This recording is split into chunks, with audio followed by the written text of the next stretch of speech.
এর নাম হচ্ছে কবির বিন সামাদ।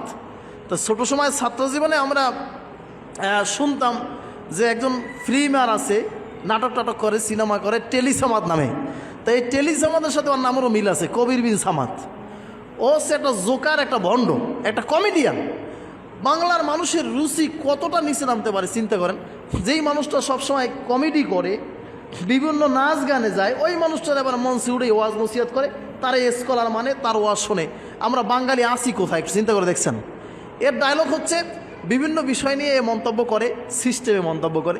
আমি কিছুদিন আগে দেখছি যে একটা বাংলাদেশ ক্রিকেট বোর্ড নিয়ে উনি মন্তব্য করছে। বাংলাদেশের বর্তমান যে ক্রিকেট বোর্ডের সভাপতি হচ্ছে নাজমুল হাসান পাপন। ওনাকে উনি মানে যে কেউ একটা বংশ একটা ফোন দেয়, একটা ডায়লগ মারে, এই হ্যালো, ঠিক আছে। এরপরে নানান কথাবার্তা বলে। মশিউর রহমান, ওনার চেহারা দেখলি বিটকিটটা একটা অবস্থা, খুবই পরিস্থিতি, যার চেহারায় সুন্নাতের লেশ নাই, দাড়ি রেখেছেন এমনভাবে, মাথার চুলগুলো উস্কো ঘুস্কো, অথচ সে পীর মাশায়েখদের বিরুদ্ধে সমালোচনা মেতে উঠেছে। সে সঙ্গীত লেখছে যে কি বলেছে তোমার পীর সে আকাবির, ওইসব কেসা ছাড়ো যদি বন্ধু পারো। আজকে দেখেন বিভিন্ন বিষয় নিয়ে সমালোচনা হয়। এদেশে ইসলাম প্রচার করেছেন হক্কানি আউলিয়া কেরাম, পীর মাশায়েখ, বুজুর্গানি দিন। আমাদের এশিয়ার ভিতরে আল্লাহর হাবিব আসেন নাই, কি আসছে? ভারত উপমহাদেশে আসছে? আল্লাহ নবী, নূর নবী আসেন নাই, সাহাবাই কেরাম আসেন নাই, তাবিইনরা আসেন নাই, তাবিইনরা আসেন নাই।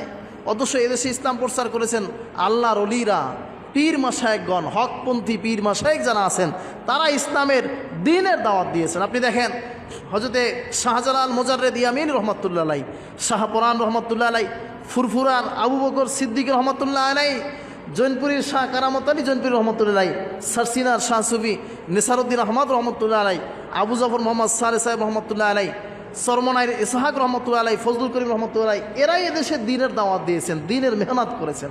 কিন্তু এখন এই পীর মাশায়েখদেরকে আমাদের ভালো লাগে না। একদল এরকম লোক ভাই আছে কি নাই? যারা বলেন আছে কি নাই?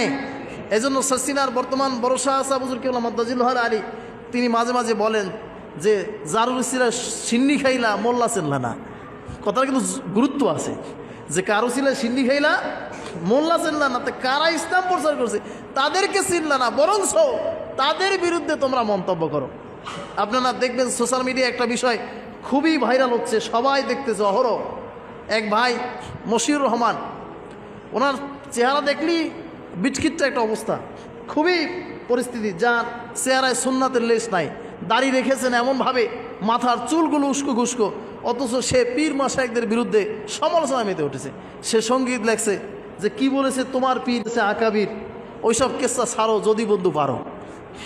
অথচ সে আকাবিরের বিরুদ্ধে সঙ্গীত লিখেছে, হক্কানি পীর মাশায়েখদেরকে সে হিট করেছে, তাদেরকে অ্যাঙ্কার করেছে ছোট করার জন্য। কিন্তু তিনি নিজেই কিন্তু একজন আকাবির পূজা করেন, আকাবির ফলো করেন, কারণ তিনি মৌদুদির অনুসরণ করেন, এটা নিয়ে আমাদের মতামত নাই, ওনার ভালো লাগে করেন। তিনি মৌদুদির সঙ্গীত বলে মুখে ফেনা তুলে ফেলেছেন, অথচ তিনি বলতেছেন কি বলেছে তোমার পীর, কি বলেছে আকাবির, এইসব কেসা ছাড়ো যদি বন্ধু পারো। তোমার হিংসাটা এই ক্ষেত্রে, নিজের ক্ষেত্রে তো নাই, কিন্তু তুমি তো ওখানে মৌদুদিকে অনুসরণ করো, তুমি তো একজন আকাবিরকে ফলো করলা, তাহলে তোমার ক্ষেত্রে ঠিক আছে, আমরা মানলে অসুবিধা নাই, এটা তো হতে পারে না।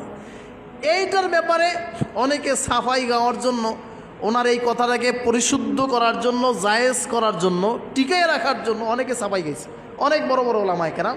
এর মধ্যে একটা আছে জোকার, কমেডিয়ান।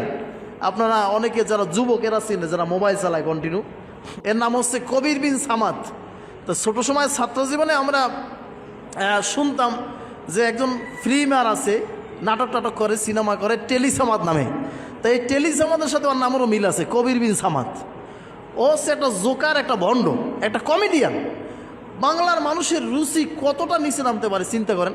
যেই মানুষটা সবসময় কমেডি করে, বিভিন্ন নাচ গানে যায়, ওই মানুষটার এবার মঞ্চে উঠে ওয়াজ নসিহত করে, তার স্কলার মানে তার ওয়াজ শোনে। আমরা বাঙালি আসি কোথায় চিন্তা করে দেখছেন। এর ডায়লগ হচ্ছে বিভিন্ন বিষয় নিয়ে মন্তব্য করে, সিস্টেমে মন্তব্য করে। আমি কিছুদিন আগে দেখছি যে একটা বাংলাদেশ ক্রিকেট বোর্ড নিয়ে উনি মন্তব্য করছে। বাংলাদেশের বর্তমান যে ক্রিকেট বোর্ডের সভাপতি হচ্ছে নাজমুল হাসান পাপন। ওনাকে উনি মানে যে কেউ একটা বংশ একটা ফোন দেয়, একটা ডায়লগ মারে, এই হ্যালো, ঠিক আছে। এরপরে নানান কথাবার্তা বলে। এক কথায় একটা জোকার, কীভাবে মানুষকে মজা দেওয়া যায়, কীভাবে মানুষের সমালোচনা করে, এইভাবেই উনি মেতে ওঠে। এই মানুষটা আবার এই সঙ্গীতটাকে নিজে আবার সুরে সুর মিলাইছে যে আকাবির বাদ দাও, পীর মাশায়েখ বাদ দাও, কোরআন সুন্নাহ পড়ো।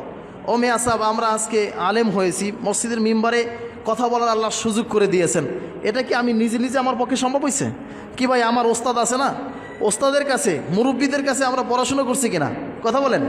আপনারা যতটুকু শিখছেন ছোটোবেলায়, যারা প্রাইমারিতে আপনারা পড়ছেন, আপনাদের প্রাইমারি লেভেলের শিক্ষক আছে না, তাদের কাছে শিখেই তো আপনারা বড় হয়েছেন, আপনারা লেখাপড়া শিখতে পারছেন, বুঝতে পারছেন। এখন যদি বলা হয় ওইসব কেসা ছাড়ো, আকাবির ছাড়ো, মুরব্বী ছাড়ো, পীর ছাড়ো, তাহলে কোরআন সুন্নাহ পড়ো। ওস্তাদ ছাড়া কোরআন হাদিস পড়বো কীভাবে? একটা মানুষ, একটা ছাত্র, ছোট্ট মানুষ, এর যদি মুরব্বী না থাকে, গাইডলাইন দেওয়ার মতো যদি লোক না থাকে, টিচার না থাকে, ওস্তাদ না থাকে, তাহলে পরে কেমনে? মসজিদে যদি ইমাম না থাকে, নামাজ পড়াইবার উপযুক্ত কোনো ব্যক্তি যদি না থাকে, তাহলে আপনারা নামাজ পড়বেন কার পিছনে? তাহলে মুরব্বী দরকার আছে কি নাই? কিন্তু দেখেন সম্পূর্ণ মুরব্বী সে এখানে ডাইভার্ট করলো, এরাই গেল। আসলে এরা বোঝা যায়, এরা যে ভণ্ড, এরা যে ইসলামের শত্রু, দেশের শত্রু, এতে কোনো সন্দেহ নাই। এরা ইয়েজিদের এবং ওই ইহুদিদের দালালি করে, ঠিক কিনা বলেন? এরা মূলত দালাল, সরাসরি তো আর বলতে পারে না, এদের কৃতকর্মে, কথাবার্তায়, কাজে কর্মে ধরা পড়ে যায় আসলে এরা কোন অনুসারী। কিন্তু এটা ভুলে গেলে চলবে না যে হক্কানি আউলিয়ায়ে কেবার, বুজুর্গানে দিন, আল্লাহর অলিরা এখনো জগতের মধ্যে আছে। কি ভাই, আছে কি নাই? জোরে বলেন, আছে কি নাই? এরা আলোকিত মানুষ। এই জন্য একটা জিনিস মনে রাখবেন, আতরওয়ালার কাছে গেলে আতরের ঘেরান পাওয়া যায়, ঠিক কিনা বলেন? আবার চোরের কাছে গেলে মানুষ চোরের সোহবতে চোর হয়, ডাকাইতের সাথে থাকলে মানুষ ডাকাইত হয়, গুন্ডার সাথে থাকলে মানুষ গুন্ড হয়, জেনাকারের সাথে থাকলে মানুষ জেনাকার হয়, ঠিক কিনা বলেন? দেখেন, উদাহরণ আপনাদের বাস্তবতা দিয়েই দিতেছি। এই মানুষটা আতর নিয়ে আসছেন, আমি জানতাম না, উনি আমার কাছে এসে আতর লাগাই দিয়েছেন, আমি একটা আতরের ঘেরান পাইলাম। কারণ কি? আতরওয়ালা একটা মানুষ এখানে আছে বিদায়, ঠিক কিনা বলেন? ওনার কাছে যদি আতর না থাকতো তাহলে কি আমি আতর পাইতাম? আর ওনার আমার সাথে আমার একটা সোহবাত, একটা মেলামেশা, একটা আন্তরিকতা আসিবিতে উনি আতর লাগাই দিয়েছেন, তাই তো? আর যদি আমার যদি এটা চোরের সাথে সম্পর্ক থাকতো, আস্তে আস্তে আমিও চোর হইতাম। কারণ ওর অভ্যাসটা, ওর কার্যকলাপ, ওর কর্মকাণ্ড আমি ফলো করতাম, ঠিক কিনা বলেন? এই জন্য আউলিয়া একেবারের সোহবাতে থাকলে, আল্লাহর ওলিদের সাথে থাকলে মানুষ আল্লাহওয়ালা হয়ে যায়, বলেন না সুবহানাল্লাহ। এই জন্য ভাইরা, আল্লাহ তাআলা বলছেন, ইয়া আইয়ুহাল্লাযীনা আমানুত্তাকুল্লাহ ওয়া কুনু মা'আস সাদিকিন, হে ঈমানদাররা তোমরা ভয় করো আল্লাহকে, আর ওয়া কুনু মা'আস সাদিকিন, সত্যবাদী, আল্লাহওয়ালা, হক্কানি পীর মাশায়েখদের সোহবাত অর্জন করো। সুবহানাল্লাহ। আল্লাহকে ভয় করো, ঈমানদাররা কি করো? আল্লাহকে ভয় করো, এবং হক্কানি আউলিয়ায়ে কেবার, আল্লাহওয়ালা যারা, পীর মাশায়েখ যারা, হক্কানি পীর যারা, এদের সোহবাত তোমরা ইখতিয়ার করো। সুবহানাল্লাহ বলেন। প্রিয় ভাইরা আমার, অলিদের পাওয়ার আছে, ক্ষমতা আছে, অলিদের শক্তি আছে, যেই শক্তি আল্লাহ নিজে দান করেছেন। সুবহানাল্লাহ। এজন্য হাদিসে কুদসিতে আল্লাহ তাআলা বলছেন, হাদিসে কুদসি ওই হাদিসকে বলা হয় যেই হাদিসের মধ্যে আমার আল্লাহ সরাসরি কথা বলে থাকেন। আমার আল্লাহ বলেছেন, ইত্তাকু ফিরাসাতাল মুমিন ফাইন্নাহু ইয়ানদুর বিনুরিল্লাহ। জোরে বলেন সুবহানাল্লাহ। ইত্তাকু ফিরাসাতাল মুমিন ফাইন্নাহু ইয়ানদুর বিনুরিল্লাহ। তোমরা আল্লাহওয়ালা মানুষ, আল্লাহর ওলিদের চোখের দৃষ্টিকে ভয় করো, আল্লাহর ওলিদের চোখের নজরকে ভয় করো। তারা শুধু কাছেই দেখে না, অনেক দূরে দেখে, জমিন থেকে আসমান পর্যন্ত দেখে। কারণ কি? তারা আল্লাহর নূরের মাধ্যমে দেখে। সুবহানাল্লাহ। কি ভাই, এরকম পাওয়ার আল্লাহওয়ালা মানুষদের আছে কি নাই? এখন বলতে পারেন যে হুজুর নবীরা দেখেন, অবশ্যই নবীরা দেখেন, তারা তো নবী, ঠিক কিনা? আল্লাহর পরে যাদের মর্যাদা। কিন্তু আউলিয়ায়ে কেবারও দেখেন, তার মানে অলি এবং নবীর মর্যাদা সমান না, অলিদের স্তর ভিন্ন। যদি আল্লাহর হাবিবরা দেখেন, নবীরা দেখেন, আবার অলিরাও দেখেন। সুবহানাল্লাহ বলেন। যদি তাই না হতো, আল্লাহ নবীকে এসে জিবরিল আমিন তিনি বলেছিলেন, হুজুর আপনার এমন কোনো উম্মত আছে, আমি যদি সামনে যাইয়া বলি যে বলেন তো এই মুহূর্তে জিবরাইল কোথায়, এই কথাটা বলতে পারবে এমন কোনো ব্যক্তি আছে আপনার উম্মতের মধ্যে? এটা তো সাধারণ ব্যাপার।